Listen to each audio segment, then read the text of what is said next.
B farm इतने सारे student क्यों कर रहे हैं, क्यों इतना ज्यादा स्कोप है, क्यों इतने फार्मासिस्ट निकल रहे हैं, हर साल इतने ज्यादा फार्मासिस्ट निकलते हैं। अगर मैं आपको सच्चाई बताऊं यूपीपीसी की, मतलब उत्तर प्रदेश फार्मेसी काउंसिल की, तो वहां पे इस साल इतना बुरा हाल हुआ है कि रजिस्ट्रेशन ही कंप्लीट नहीं हो पाए। बाहर से कोई प्राइवेट एजेंसी बुलाई गई है जिससे कि रजिस्ट्रेशन स्टूडेंट्स के हो सके। तो वहां के जो कैंडिडेट्स हैं, जो वहां के एम्प्लॉयज हैं, वो रजिस्ट्रेशन इतने सारे हो गए हैं कि वो फुलफिल नहीं कर पा रहे हैं सारी चीजें। तो इतना ज्यादा क्राउड क्यों, इतना स्कोप क्यों है फार्मेसी का, सारी चीजें आज के इस वीडियो में मैं आपको डिटेल में समझाऊंगी। और ये आपके लिए भी बेनिफिशियल है क्योंकि मैं इसमें फायदे भी आपको बताने वाली हूँ फार्मेसी के, और भी काफी सारी चीजें आपको इस वीडियो में देखने को मिलेगी। Hey everyone, this is Sakshi Rajput and welcome to SB pharmacy. सीधा कंप्यूटर की स्क्रीन पे चलते हैं क्योंकि मैं आपको सारे यहाँ पे टॉपिक्स जो भी बताती हूँ वो पॉइंट टू पॉइंट बताती हूँ, जिससे कि आप वो भूल ना सके और आपके माइंड में सारी चीजें बिल्कुल सेट हो जाएं। कंप्यूटर की स्क्रीन पे चलते हैं। ओके, बी फार्म का स्कोप इतनी तेजी से क्यों बढ़ रहा है, और यही हमें आज देखना है कि ऐसा क्या हो गया फार्मास्यूटिकल फील्ड में, कितने सारे फार्मासिस्ट हमारे यहाँ देखने को मिल रहे हैं इंडिया में।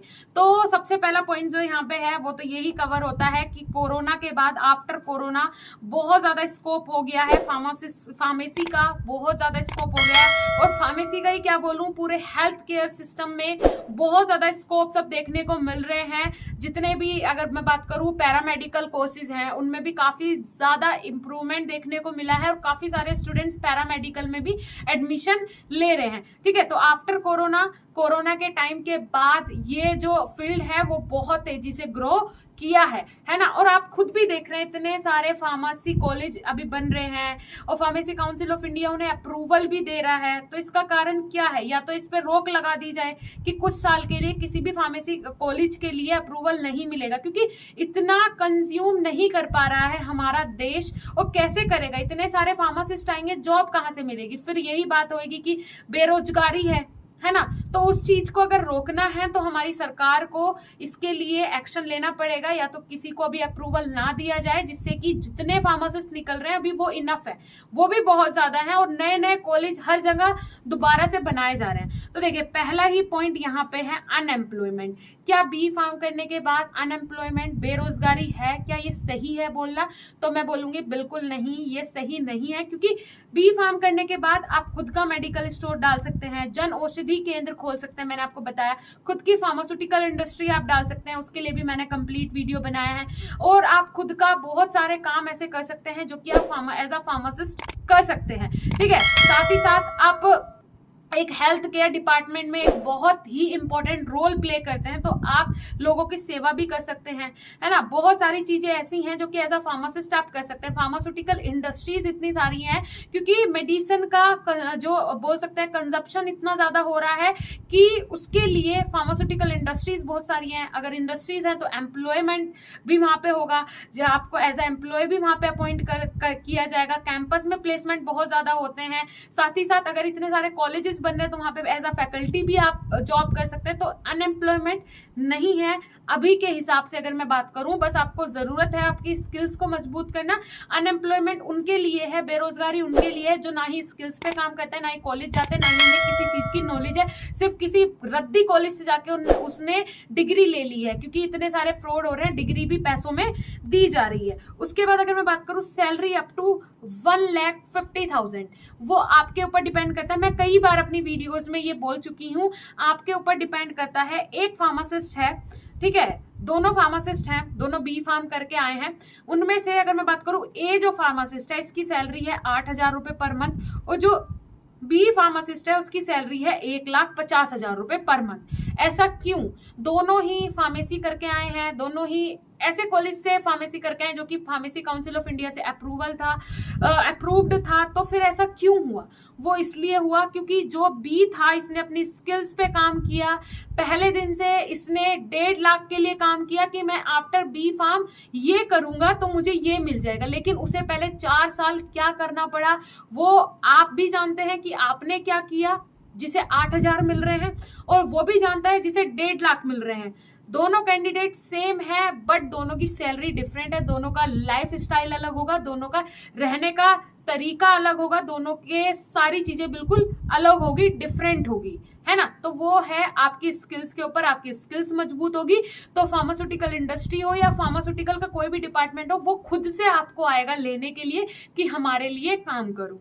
और अगर आपके पास स्किल्स ही नहीं होगी तो आप दूसरों के पास जाओगे कि हमें काम दो, तो फिर तो आपको सैलरी ऐसी ही मिलने वाली है। उसके बाद अगर मैं बात करूं, campus placement is an important term. अगर कैंपस से आपका प्लेसमेंट हो जाता है तो अच्छी खासी आपको सैलरी मिल जाती है। स्टार्टिंग में 30 से 35,000, 40,000, 50,000 तक का आपको पैकेज मिल जाता है, ठीक है। उसके बाद अगर मैं बात करूं अपॉर्चुनिटीज, अब कौन कौन सी अपॉर्चुनिटीज हैं आफ्टर बी फार्मेसी, तो आप कॉलेज में अपना करियर बना सकते हैं, है ना।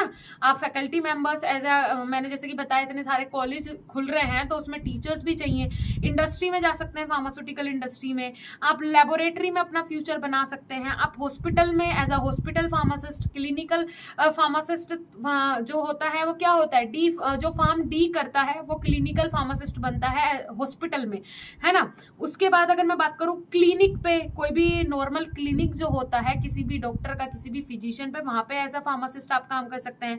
मेडिकल स्टोर पे आप एज अ फार्मासिस्ट काम कर सकते हैं। आप खुद का मेडिकल स्टोर डाल सकते हैं या फिर आप खुद का मैन्युफैक्चरिंग प्लांट या फिर कोई भी ऐसा फार्मास्यूटिकल डिपार्टमेंट का या फिर फार्मास्यूटिकल इंडस्ट्री अपनी स्टार्ट कर सकते हैं या फिर कोई भी अपना खुद का काम स्टार्ट कर सकते हैं आफ्टर बी फार्म, ठीक है।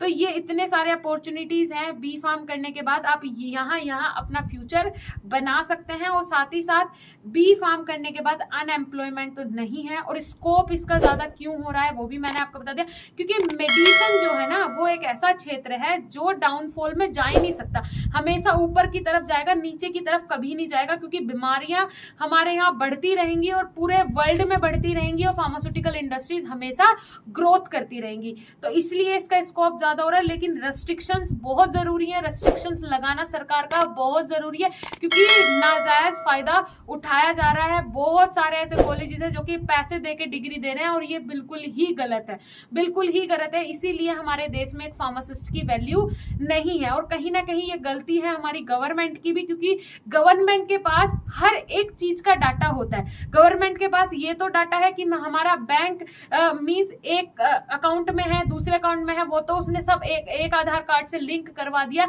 लेकिन क्या उन्हें ये नहीं पता कि कितने फार्मास्यूटिकल कॉलेज बन रहे हैं, है ना, और इतने फार्मासिस्ट की जरूरत क्या है। और वो कॉलेजेस, इतने सारे कॉलेजेस जो बन रहे हैं वो सही से स्टडी प्रोवाइड करवाते हैं, सिर्फ डिग्री बांट रहे हैं, एक तरीके से बोल सकते हैं ये पूरा धंधा चल रहा है। और फार्मासिस्ट की इसीलिए वैल्यू इंडिया में नहीं है, बल्कि आप फॉरेन में जाइए तो वहां पे इतनी वैल्यू है एक फार्मासिस्ट की। एज अ जैसा फिजिशियन है उसके साथ एक फार्मासिस्ट कंपलसरी है। तो बहुत सारी ऐसी चीजें हैं जिनका सुधार होना बहुत जरूरी है, क्योंकि फार्मेसी अभी इस टाइम ट्रेंड पे है। जैसे एक टाइम अभी 10 से 12 साल पहले बीटेक ट्रेंड पे था, इसी तरीके से अभी फार्मेसी ट्रेंड पे है। और इंडिया का ये रूल है, जब तक किसी चीज की रद्द नहीं पीट देंगे, उसे बिल्कुल मिट्टी में नहीं मिला देंगे, तब तक उसके पीछे लगे रहेंगे, पूरी तरीके से लगे रहेंगे। जब उसमें मिट्टी फिर जाएगी, उसका नाम पूरी तरीके से बदनाम हो जाएगा, उसके बाद उन्हें शांति मिलेगी। अब मैं बता दूं आपको, बी फार्म के अगर आप स्टूडेंट है तो हमारी एप्लीकेशन जाके विजिट करो, वहां पर आपको B pharm 1st to 8th sem के कंप्लीट स्टडी मटेरियल प्रोवाइड करवाते हैं, जिसे लेने के बाद अपना फ्यूचर आप बहुत अच्छा बना सकते हैं। आपकी स्किल्स पे आप काम कर सकते हैं, अपनी स्किल्स आप मजबूत कर सकते हैं, जिससे कि आपको 8,000 की सैलरी पे काम ना करना पड़े, आप अच्छी खासी सैलरी बी फार्म के बाद ले सकें। ओके, सब मिलेंगे नेक्स्ट इंफॉर्मेटिव वीडियो के साथ। इस चैनल को विजिट करने के लिए, हमारी वीडियो को अंत तक देखने के लिए आप सभी का तहे दिल से बहुत बहुत धन्यवाद। Thank you so much.